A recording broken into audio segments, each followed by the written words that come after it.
thank God for the lighthouse. Lord, I owe my life to Him. You can Jesus is the lighthouse, and from the rock to Him, and shone His light of love around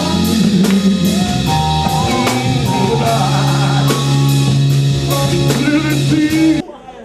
Revelation chapter 6. You see, sometimes we can face things better and deal with situations in a more perfect manner when we have understanding. And when our understanding is open, sometimes then we can say, now I see.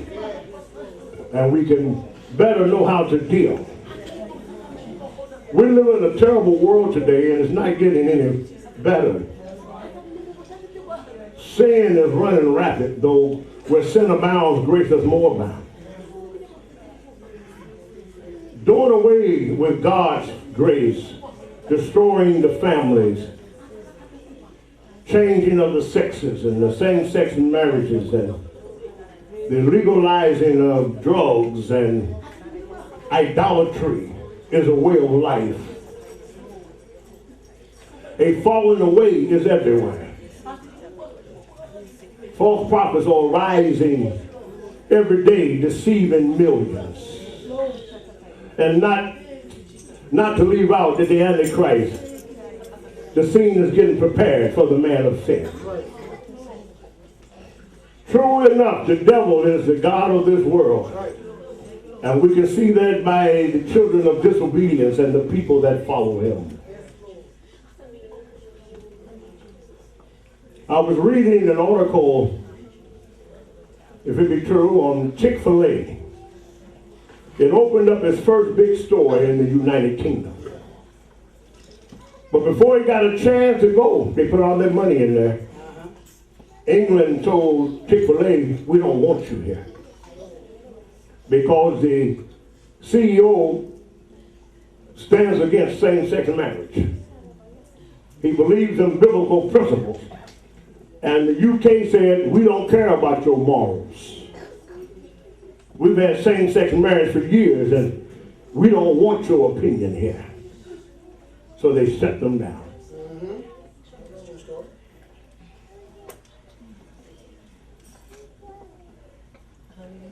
The prophet said time gets so bad sometimes when the just man has to hide himself. Because sin is rapid. And then we as the children of God find ourselves sometimes fighting ferocious flesh battles and temptations. Oh, the devil doesn't make it easy. But we still hold on. And we realize those that have been saved enough that we're still holding on. But we know that when we let go, we're still holding on because he got a hold of us. That's right. When our strength fails, he steps in until our feet can hit the ground. Amen. If you can't hold on with your hands, hold on in your heart. And if he looks at the heart, when your hands fall short, let the heart hold on. Yeah, you understand? Oh, I feel a virtue. I said I feel a virtue. Somebody understands that.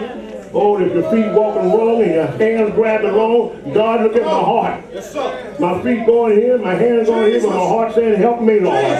Help me, Lord. Oh, he'll help you. He looks at the heart. Anybody hearing me? Thank God that from the abundance of the heart, the mouth does speak. I may say a lot of things with my mouth, but when I get in trouble and I really want to do right, my heart cries out, help me, Lord. My heart says, I'm going to change your feet. My heart says, I'm going to take over your mouth. Help me, Lord.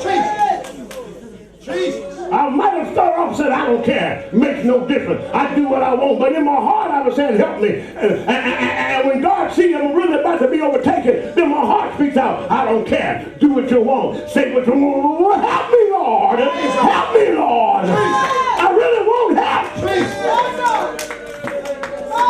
Well, Lord, what about the other things he said? I don't care. Do the vote. God said, amen. We want that cry that comes from the heart. But I want you to understand just for a few minutes and do believe, as Nebuchadnezzar found out, God is in control of all the affairs of men. You've got some false prophets saying God ain't in control. Yes, he is.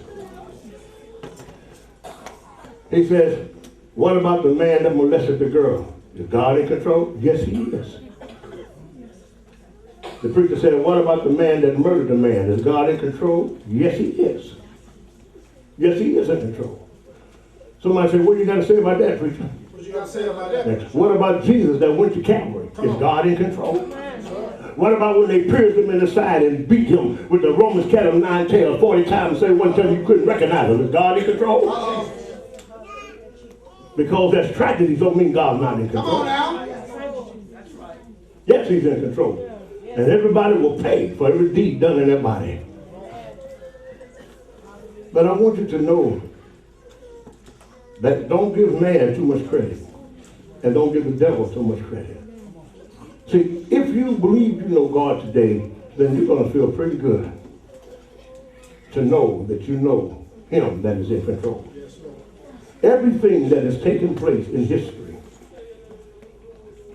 is nothing new to God.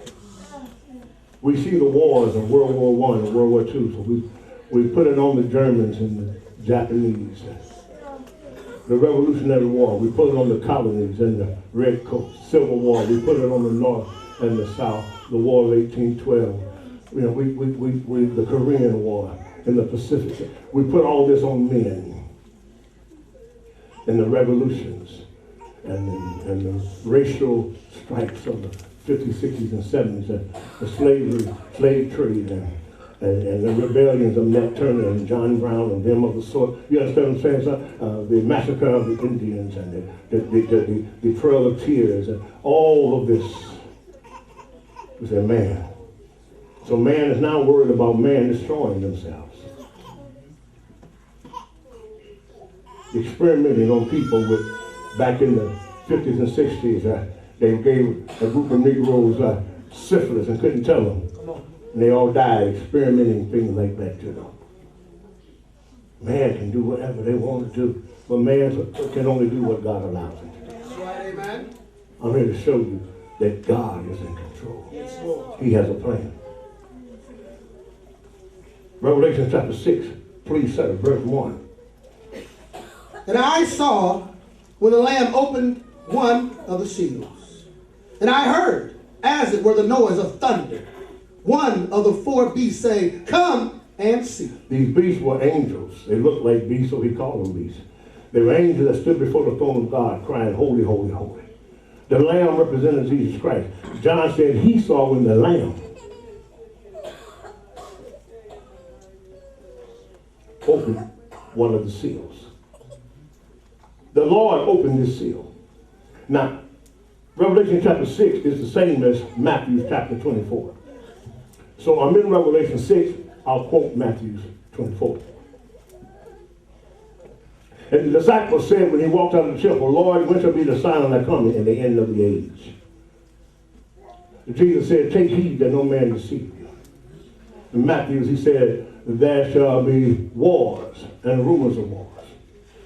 And the time will come when people will kill you, persecute the church, thinking they're doing God a favor. He said there will be many false prophets, and they shall arise and deceive many. There will be famine, lack of food, earthquakes, pestilence, diseases. But the end is not yet. Revelation chapter 6 just makes it plainer. And behold, I saw a what? Verse 2. And I saw and behold a white horse, and he that sat on him had a bow, and a crown was given unto him. And he went forth conquering and to conquer. Now, at this time, there are a lot of countries that have not yet been discovered, that have to fulfill God's prophecy. America had not yet been founded, and a lot of the countries that have to do in prophecy had not yet quite been established. And so we see that the Lord opened this seal, and here comes a rider. Notice what it said. He's on a white horse. He was given a bow, and a crown was given unto him. And he went forth to conquer and to conquer. But notice, the bow didn't have any arrows in it. He wasn't going to make war. Now you understand why they say, what is that, in 1942, whatever it was, 1842? What did they say, Columbus sailed the ocean blue, is that right? 17, whatever it is, okay, the story. And then we talked about Magellan and Balboa and Cortez and De Soto, all these discoverers, and they discovered this, Lewis and Clark and the expeditions, and you understand what I'm saying? All of these explorers going forth to discover. This is the spirit of exploration. The Lamb opened this seal and sent forth the Spirit on a white horse to conquer. But not for the purpose of killing, but expanding. This is the spirit of exploration. Now you see why we had all these explorers. You think they just popped up somewhere? It was a plan for it. And many of the explorers came from Europe. That's right. Japheth. And Noah prophesied to Japheth, and Japheth shall enlarge in his borders. He shall spread everywhere. This is the spirit of exploration. So now we see why we got all these explorers going for it. Oh, not that they were so smart. Oh, they came up with an idea. We're going to travel the world and see if it's flat around and making mistakes, calling one place the next, this and that. They traveling over here and they traveling over there. That was a great idea. It wasn't their ideal. Understand me. It wasn't their ideal. It wasn't their plan, so they thought. Jesus opened the seal, and the spirit of exploration went forth and put it upon these men to go conquer and to explore and to establish. When David sinned against Bathsheba, God told David, you did this thing in secret, but I'm going to do it under the sun. Your neighbor shall take your wives before the sun, and the sword shall not leave your home. So when the enemies of David came up with suggestions, David left, and he took running from his son, and he left 10 wives. And so the advisor that turned on David told his son, why don't you take his wives on top of the palace before the sun and take them in front of all the men that your hand may be strengthened. He did it, and it worked. And the Bible said his counsel was like God, and David and Absalom listening to Ahithophel, that he became strong. But guess what? It wasn't Ahithophel's idea. God already told David that he was going to do it. Oh, you think you're smart. Man thinks they're intelligent. Ain't nothing new under the sun. Every house is built by man, but he that builded all things is God. You see, when Nebuchadnezzar looked at his kingdom, he built the mighty kingdom of Babylon, so he thought. The beautiful pinkish stones, the wall that surrounded the city. One of the 8 wonders of the world was the hanging gardens he had made for his wife. How they suspended that garden, who knows? The wall was so thick, you can get like 2 chariots to ride breast around the wall. He got up and said, look what I built. God told him, if you ever again give yourself credit for what I've allowed. Amen. Daniel told him that. A year went by, son, but Nabi forgot. He opened the doors to the palace and said, look what I've built. And a voice came and said, what did I tell you? For 7 years you should eat in the field as a beast. His mind snapped. He left the throne. Where you going, king? He went out to the field. And for 7 years, he ate grass. His fingernails grew. His hair grew. And you could look at the palace and you see, what is that thing? That's the king. After the 7 years were up, he came back to his senses. This is the powerful thing of that preacher. And when he walked back and got cleaned up, nobody took his throne. Nobody attacked him. Okay. No one tried to overpower. No one took advantage of his insanity. It was still there, waiting for him. And then he said, now I know that God is in control of all the affairs of men. Not by might nor by power, but it's by my spirit, said the Lord. Oh, they give all these men a lot of credit for exploring and conquering and discovering. But it was Jesus that opened the seal. Read. And when he had opened the second seal, I heard the second beast say, come and see. Are you all with me? Well, let us go and see. Read. And there went out another horse that was red, and power was given to him that sat thereon to take peace from the earth, and that they should kill one another. And there was given unto him a great sword. And there shall be wars and rumors of wars, that they should take peace from the earth. Mm-hmm. And that they should kill one another. Mm-hmm. And there was given to this rider a great sword. All the killings, all the wars, mankind killing each other.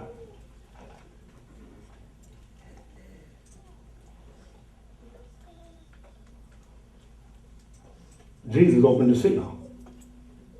Did you hear me? Did he tell them to kill? No. But he opened the seal. And that spirit went forth.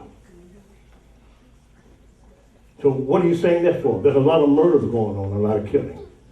One thing I do know, that if I'm living for God, I may be murdered, I may be shot, but one thing I know for sure, you can't do it unless he allows it. He's in charge.